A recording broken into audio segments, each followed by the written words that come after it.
What's up? It's J-Bo. Welcome to the No Show. I don't want to be here. Neither do you. We're all no-showing today. And just to go back to last week, I said I didn't want to go to that 5K. I wanted to no-show the 5K. I showed.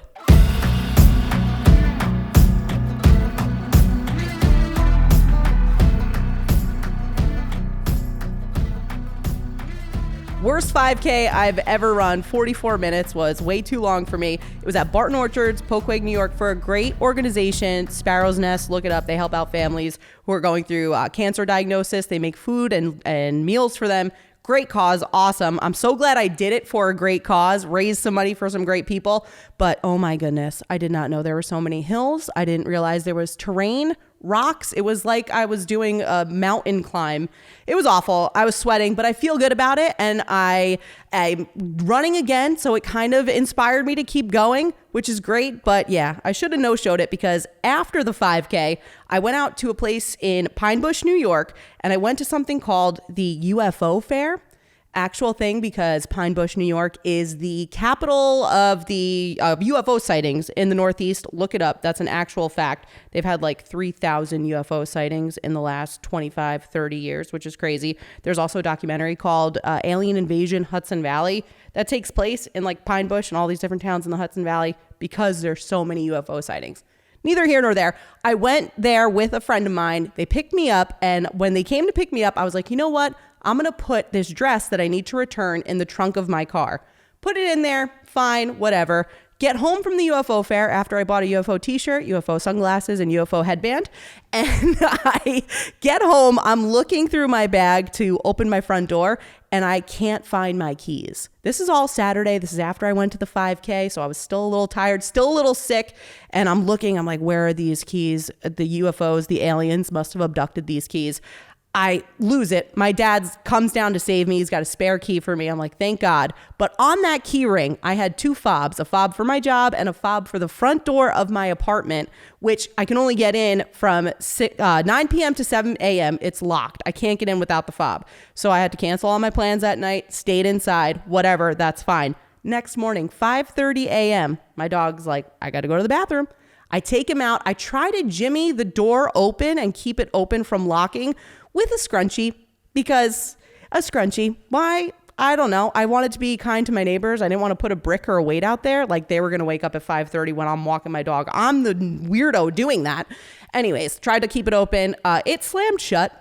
So I was locked outside 5:30 in the morning with the dog in a pair of shorts, some weird shoes, a ratty sweatshirt, and a bright green t-shirt. Had to call my dad again to save me. He comes down, brings a spare key for my car, also picks up the dog, and he's like, I'll take your car, you take mine, whatever. Go to their house. We're hanging out outside, waiting until 7 a.m. so I can get into my apartment.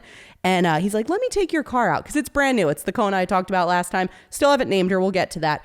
Anyways, he wants to go take the car out. He goes into the car, comes back 10 minutes later, opens the sliding door because I'm hanging out on the deck, throws the keys, the missing keys, at me. And he says, what a millennial move. I said, what do you mean? He said, they were underneath the dress that I wanted to return.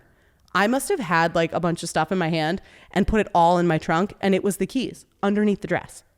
I don't understand it. I guess that's my millennial meltdown of the day, is that I threw, like, just according to my dad, a millennial move, leaving your keys in the trunk of your car and thinking you were locked out for 24 hours. I'm still stressed out thinking about that. I can't believe I did that. What an idiot. So, good question. I bought two dresses for a wedding. I didn't try them on because you know what? I'm no-showing. Now that we're on the topic of the no-show, the things I'm no-showing this week, dressing rooms. 100% dressing rooms, because dressing rooms are a scam. Here's the thing. You know when you go into some place and they have those skinny mirrors, you look good? And it's usually the most random place in the world. Like for me, it's a Stewart's bathroom, Stewart shop, gas station. If you've ever been in skinniest like mirrors in the whole entire world, do you know where they have fat mirrors that make you look even fatter than you really do, which I struggle with every day? In the dressing room. Dressing rooms have poor lighting, fat mirrors, and it's always hot. I'm always sweating, and I sweat to begin with. I'm sweating now. I'll sweat 24 hours, but the sweat is worse when you're trying to try on a dress that's satin and has like 6 different layers and you don't have your Spanx with you. It is the worst. I am no showing dressing rooms. I'd rather go home and have to lose my keys for 24. I'd rather lose my keys for 24 hours than go try on a dress in a dressing room. Because they want you to spend more time there, or they want buy more stuff. Returning is an inconvenience. You're right. But most of the time I'm manifesting good energy for the outfit. The dress fit. I just didn't like the colors, and I ended up getting more of a Bridgerton vibe from my other dress. And I was like, oh my God, I am Penelope Featherington. I am Lady Whistledown. Look at me with my flowery dress. Thank you. See? That's what it's all about. I'm being iconic with no showing. No showing freaking dressing rooms. Also, I just went to the Old Navy at the Woodbury Commons. Don't go there. Hottest store in the whole entire world. That's why I said I'm not trying on any clothes. What about online shopping? Yeah, I'll try. The dressing room at my house, my bedroom with my skinny mirror, 100% I am in, but I am no showing dressing rooms because I do not like it. It's a scam. Mark it down, write it down. Dressing rooms are a scam. We are no showing them in 2024. Other things that I'm no showing, because now that it's finally summertime and I'm speaking of sweat at the stores because dressing rooms are hot, I am no showing doing anything outside. Not anything. I love a good hike. I love running outside. But if you want me to get dressed and go like on a date or go out to brunch, I am not sitting outside from June now until the end of August. But I know you're looking at me weird. You're probably saying that's ridiculous. It's so nice to sit outside, fresh air, cool views, especially where we live. No, if the sun is beating on me, I can't enjoy a mozzarella stick while I have sweat dripping down my back. Try no lotion. That's my rule. No lotion? I'm not lotioning my back. I lotion my legs, my arms. I'm not getting my back. But I'm still sweating. It's the Italian in me. I sweat constantly, but I can't see myself sitting outside. You know what? I'm going to edit that too. I'm going to say I can sit outside, but it's got to be after sundown. After the sun goes down, when the sun's not beating on you, there's nothing worse than sitting outside. And then like if you have a dress on or shorts, your legs get stuck to the back of the chair. And then you have sweat puddles. Then you got the gel lines on the back of your legs. I can't do that. That's not me. I can't. See? No, we're saying no showing to sitting outside. I'm so sorry to everyone who has sidewalk seating now, but you at least make it available 7 p.m. until midnight. I think that's what I'm going to go with. I have to take a sip of water because I'm getting so worked up about sitting outside and sweating. I realize sweat is a real big factor for me. It is. But like also, I remember this was like pre-COVID. I went on a date. It was like a Bumble date. And the guy's like, we had gotten dinner and we sat outside, but it was covered. So that was fine. That was one night. The next day he was like, let's go for a hike on Mount Beacon. I'm like, sure. I love hiking. I do Mount Beacon. I could do that in my sleep. It's great. It is hard. But what I didn't think of, because I was just so excited to be going on a date, I was like, this is great. I sweat a lot. I do. This is the topic of conversation, is that I'm just too sweaty, and I'm Italian and my hair is thick. And I got halfway up that mountain. I said, there's no chance there's a third date. I looked like I jumped out of the shower. It was in June. Oh, so you finished the hike? Oh, I finished the hike, but I looked like a mess, and I could see in his face, he was like, this is disgusting. I do not like a sweaty gal. She is sweaty. But you know what? That was his loss. I think his name was Chaz. So I think I dodged a bullet. Not that there's anything wrong, but we might be no showing people named Chaz for a while. That was 2019. I'm still holding it against him.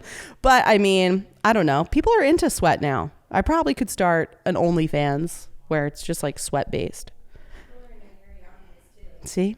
They're into like weird stuff. I know there's like a girl on, I don't even think it's OnlyFans. I think it's like Instagram or TikTok, but she'll like roll her face on a piece of bread. That's it. It's nothing sexual. It's nothing weird. She just rolls her face on a piece of bread and people love it, and she makes millions of dollars.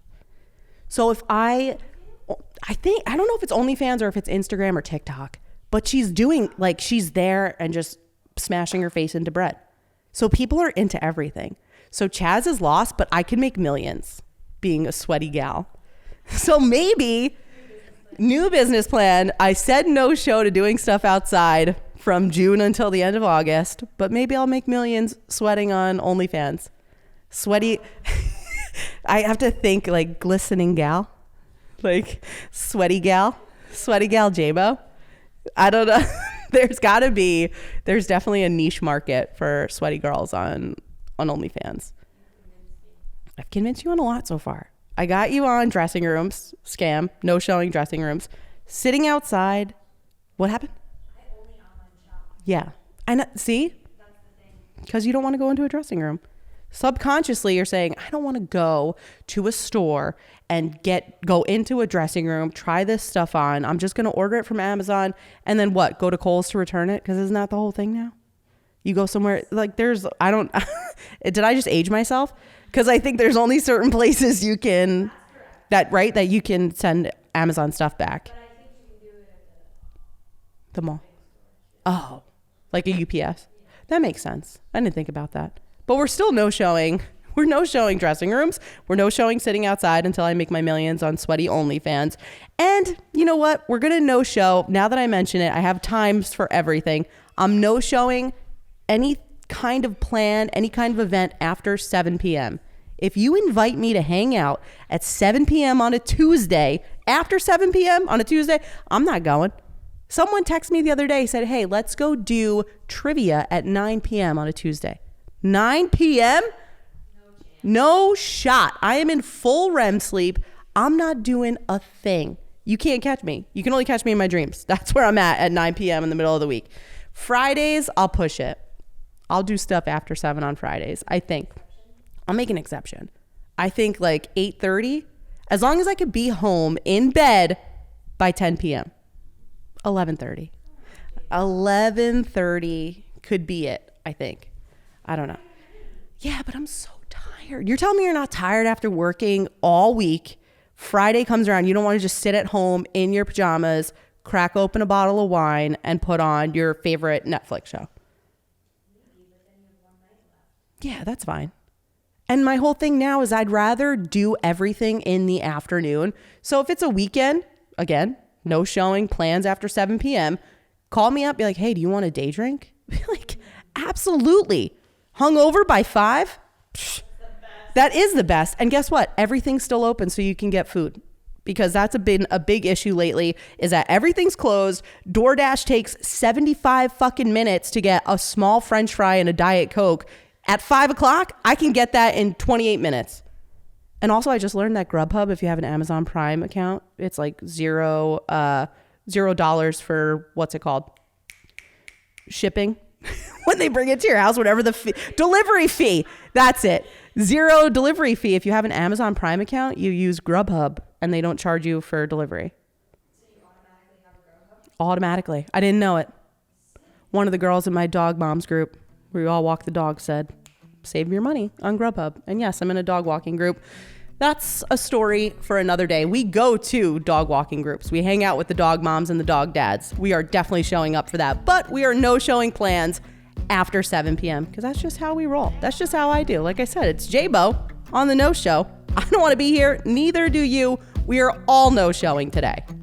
All right, that's the no show. I'm J-Bo. Make sure you like, comment, subscribe, and share. Leave a review if you'd like. Please don't be mean. Maybe be a little mean.